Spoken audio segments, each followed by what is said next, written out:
So my sofa is, yeah, I can, reddish orange. It's reddish orange. So it's orange, but it has a little bit of red in it. Okay.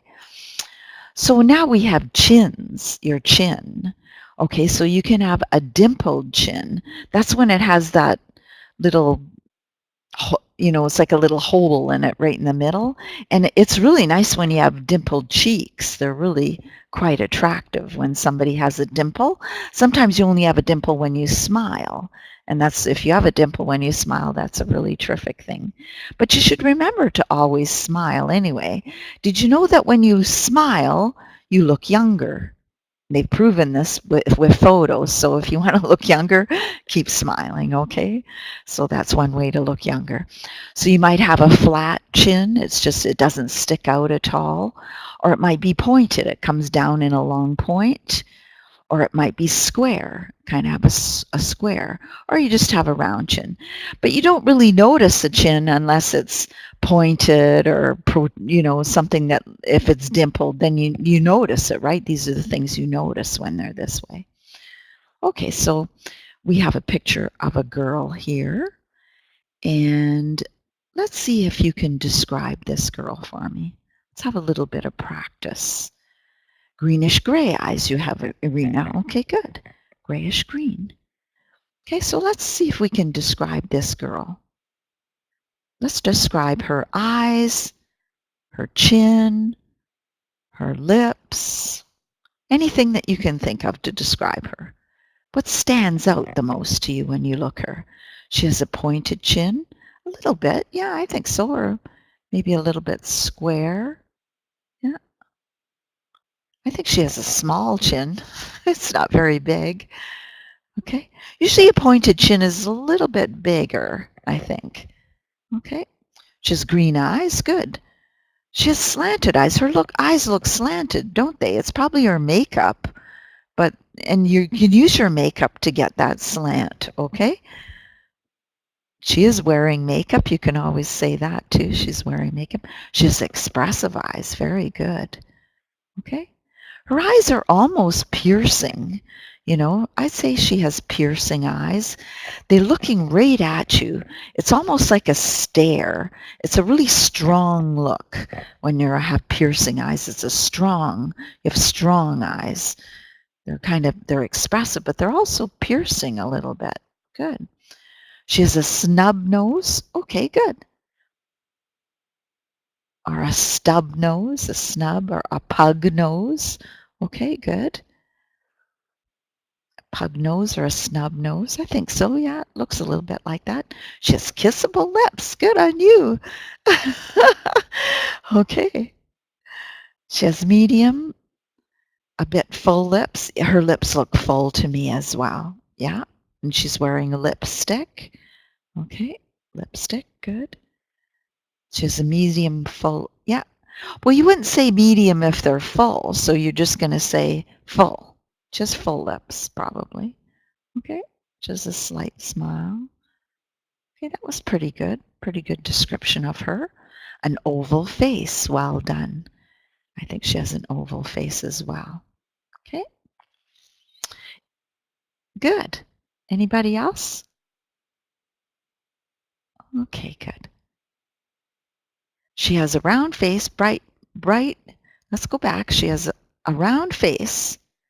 Yes, you might say that's red or round or oval. It's kind of hard to say that, eh? I like to use round for when it's kind of a bit fat, a fat face, that really round one. That's when I like to say round, when it's really obvious round.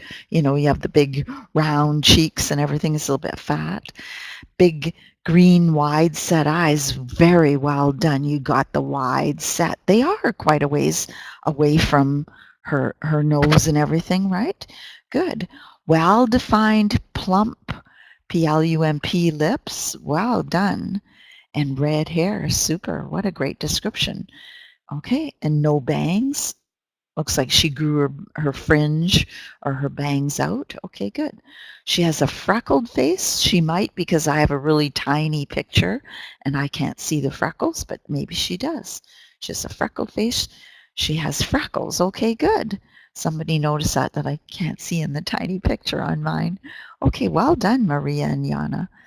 Very observant. You are observant. And you want to be an observant person. Okay, so you are observant. You observe things. Okay, that means you're observant. So now we have a forehead. Boy, we have lots of vocabulary.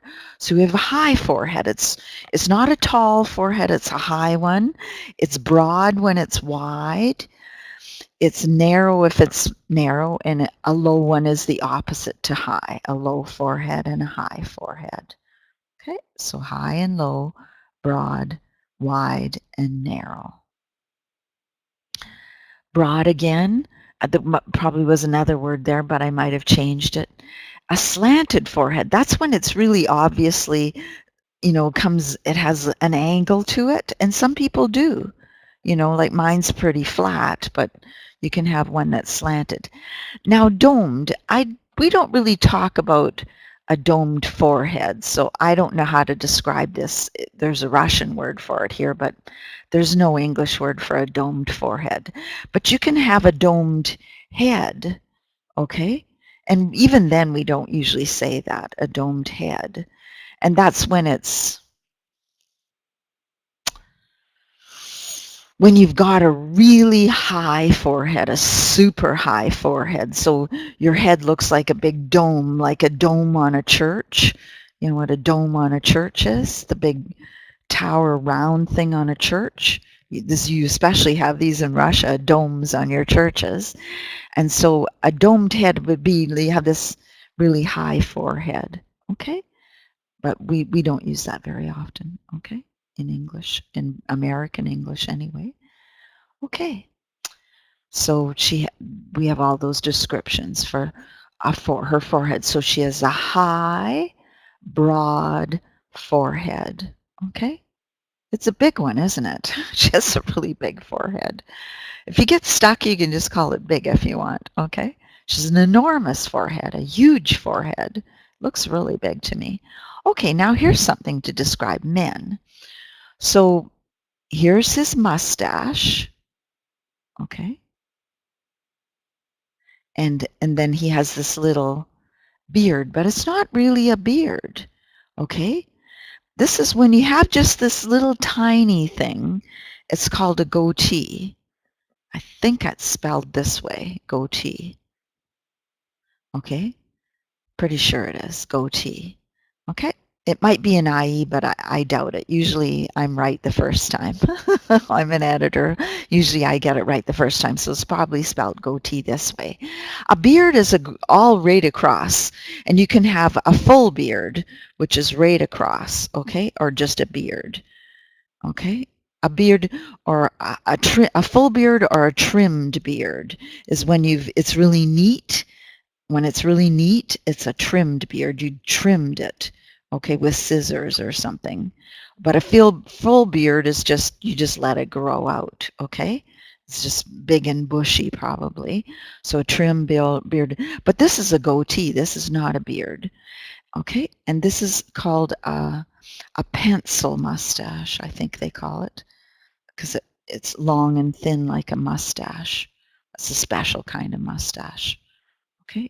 Pencil mustache. Okay, so here are some people, and this is where we get our practice. Okay, we're almost at the end here, and these lessons are quite difficult to get all the way through in the amount of time we have. But we were supposed to describe this people, but I think we're just going to move right on to see if you remember these words. Okay.